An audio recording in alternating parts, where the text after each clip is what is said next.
Ladies and gentlemen, welcome back to the analysis of YOLENO TV. I hope you're well from wherever you're watching this channel.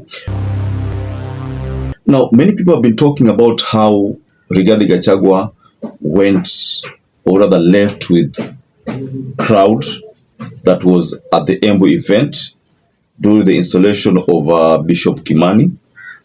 Many have talked about that story, but very few people still remember an incident that took place the moment Uhuru Muigai Kenyatta rose to speak. How many of you, I don't know how many will notice this strange event. I wanted to pay very keen attention to this video.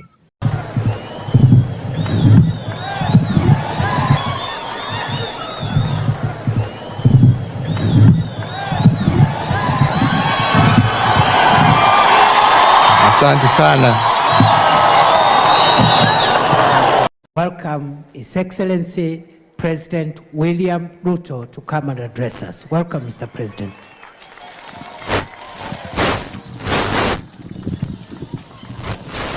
Asanteni sana, tafadhali tuketi. Now, when Uhuru rose to give his speech, there was a microphone that was designated for, I think, both him and Kindiki to use.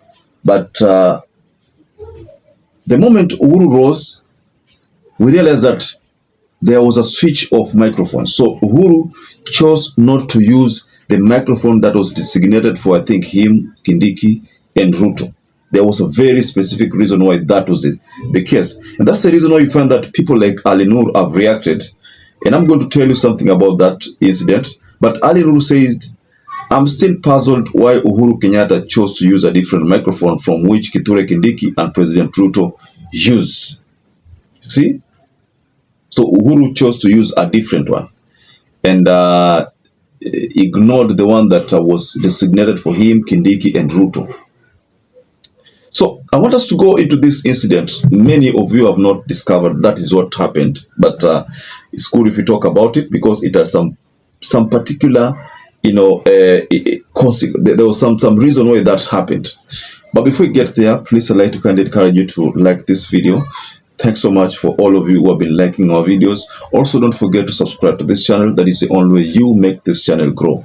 Thank you so much for that support. Now, when Uhuru was called to the podium, his aides carried his own microphone that he was to use during his speech. He walked to the podium with his own microphone, and the one designated for him was removed and put aside. He went on to address the crowd with his own microphone. This scene has not gone unnoticed. Hawk-eyed Kenyans were quick to notice, even though they were following the proceedings online. They noticed the incident. So that is what I was telling you, ladies and gentlemen. And this issue, honestly speaking, has become talk of the town. And that's why there are a couple of reactions here. I want to take you through some couple of reactions towards that incident that took place. There's someone by the name Tindi,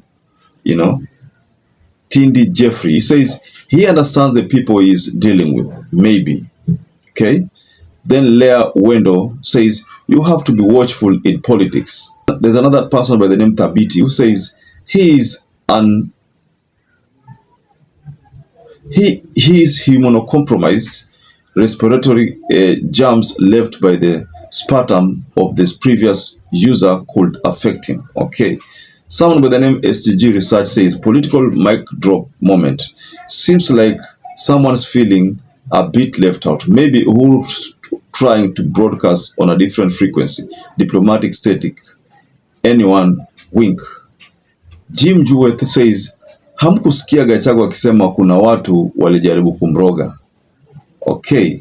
So now I have someone by the name Lawrence Kitena who says simple.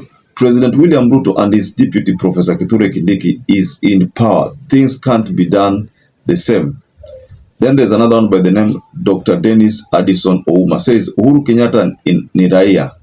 President Ruto and Deputy Kindiki are now leaders of the government.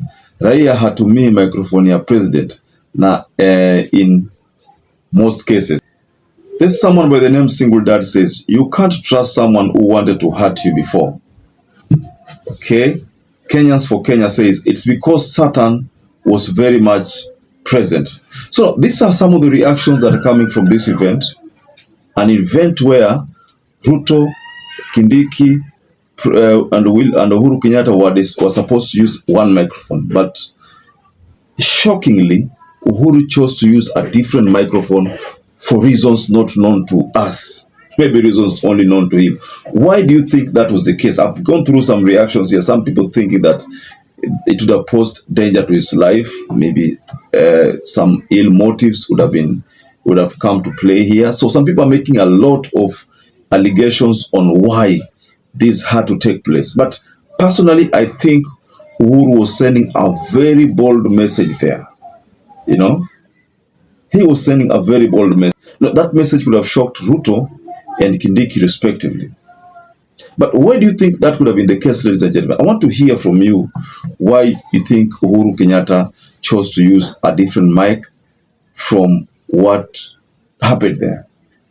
Of course, based on the reactions I've gone through, ni usalama kwa maisha yake labda. Pili ni maybe anajaribu kuonyesha kwamba yeye yuko kivyake, hayuko nao. They just met there.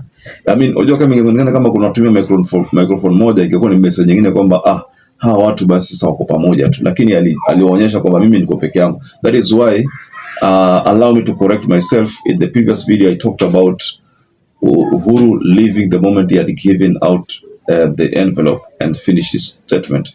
But we understand that Uhuru left after Ruto had given his speech, and that the message which Uhuru conveyed there was that he would leave the moment Ruto is finished his speech because he is not accustomed to noise. So there could have been another reason why Uhuru chose to leave in a hurry. So, ladies and gentlemen, I want you to go below in the comment section. You can offer a reaction regarding this incident where Uhuru chooses to use a different microphone from what has been availed for the ceremony. So just go below in the comment section and you can offer a reaction on that text. So perhaps if you watch this video and you have not subscribed, take 1 second and subscribe, like this video. Until you catch up again, stay safe and stay blessed.